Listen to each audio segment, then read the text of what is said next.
പക്ഷേ ആസൂത്രിതമായ ശ്രമം നേരത്തെ CM തന്നെ പറഞ്ഞു. അതായത് എല്ലാ അർത്ഥത്തിലും വിഭജിക്കാൻ വേണ്ട ശ്രമം വർഗീയ ശക്തികൾ നടത്തുന്നുണ്ട് എന്ന്. ഇപ്പോൾ CPIM-ന്റെ വോട്ട് ബേസിൽ ചോർച്ചയുണ്ടായി എന്ന വിലയിരുത്തൽ തന്നെ കഴിഞ്ഞ പാർലമെന്റ് തെരഞ്ഞെടുപ്പിന് ശേഷം ഉണ്ടാകുന്ന സാഹചര്യം സൃഷ്ടിക്കപ്പെട്ടത് യഥാർത്ഥത്തിൽ BDJS എന്ന് പറയുന്ന ഒരു രാഷ്ട്രീയ പ്രസ്ഥാനം 2015 രൂപീകരിക്കപ്പെടുന്നു.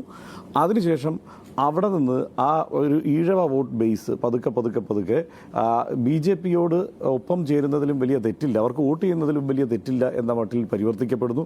അതിന് ആസൂത്രിതമായ ഒരു സോഷ്യൽ എഞ്ചിനീയറിംഗ് എന്ന് തന്നെ വിശേഷിപ്പിക്കാവുന്ന തരത്തിൽ ഒരു വർഗീയ പ്രചാരണം അവർക്കിടയിലുണ്ടാകുന്നു. ആത്യന്തികമായി ഇത് എവിടെ നിന്നാണ് ഉണ്ടായത്? അത് പാർട്ടി അല്ലെങ്കിൽ SNDP-യുടെ ജനറൽ സെക്രട്ടറി വെള്ളാപ്പള്ളി നടേശൻ്റെ ഭാഗത്തു നിന്ന് തന്നെയാണ് അതിനെ പ്രോത്സാഹിപ്പിക്കുന്ന സമീപനം ഉണ്ടായത് എന്നത് പൊതുവെ ഇതിനെ നിരീക്ഷിക്കുന്ന ആളുകൾക്ക് മനസ്സിലാവും. പക്ഷേ അതിനെ ടാർഗറ്റ് ചെയ്തുകൊണ്ട് അതിനെ സൂക്ഷ്മമായി വിലയിരുത്തിക്കൊണ്ട് ഒരു നീക്കം പാർട്ടിയുടെ ഭാഗത്തു നിന്നും നേരത്തെ കാലേകൂട്ടി ഉണ്ടായില്ല എന്നുള്ളതല്ലേ വാസ്തവം? അത് ശരിയല്ല. ഒരു ഘട്ടത്തിൽ ഇത്തരം ഒരു നീക്കം പ്രത്യക്ഷത്തിൽ വന്നപ്പോൾ അതിനെതിരെ ശക്തമായ നിലപാട് പാർട്ടിയും ഇടതുപക്ഷവും സ്വീകരിച്ചിരുന്നു. അതിൽ ഒരു വിട്ടുവീഴ്ചയും കാണിച്ചിട്ടില്ല. അത്തരം കാര്യങ്ങളിൽ ഞങ്ങൾ ഒരിക്കലും വിട്ടുവീഴ്ച കാണിക്കാറില്ല.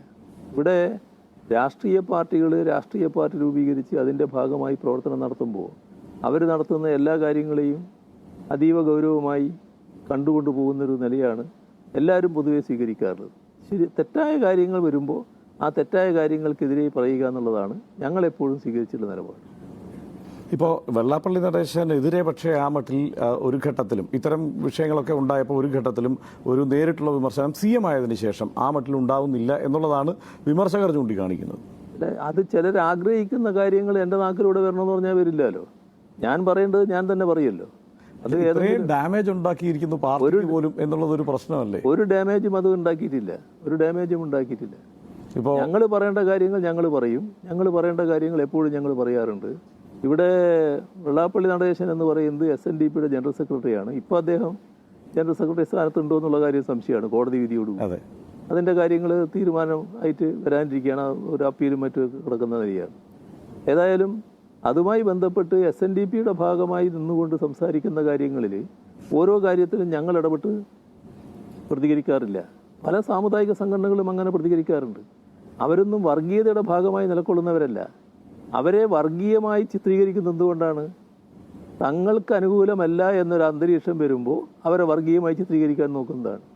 SNDP ഒരു വർഗീയ സംഘടനയാണോ? SNDPയെ വർഗീയ സംഘടനയായിട്ട് കാണാൻ പറ്റുമോ? SNDPയെ തെറ്റായ രീതിയിൽ നയിക്കാൻ ആരെങ്കിലും ശ്രമിക്കുന്നുണ്ടെങ്കിൽ അതിനെ ഞങ്ങൾ അത്തരം ഘട്ടങ്ങൾ എതിർത്തിട്ടുണ്ട്.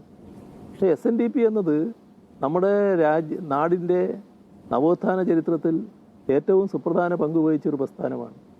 ആ നിലയ്ക്കേ കാണാൻ പറ്റും. അത് ശ്രീനാരായണ ഗുരുവായാലും NSSൻ്റെ സ്ഥാപകൻ മന്നത്ത് പത്മനാഭനായാലും എല്ലാം നല്ല രീതിയിൽ നവോത്ഥാന നായകരായിട്ട് പ്രവർത്തിച്ചു വന്നവരാണ്. അത് നമ്മൾ കാണേണ്ടതായിട്ടുണ്ട്. അവരെ എല്ലാം ആദരിക്കുക, അവർ സ്ഥാപിച്ച സംഘടനകളെ ആ നിലക്ക് കാണുക, അത് വളരെ പ്രധാനമാണ്.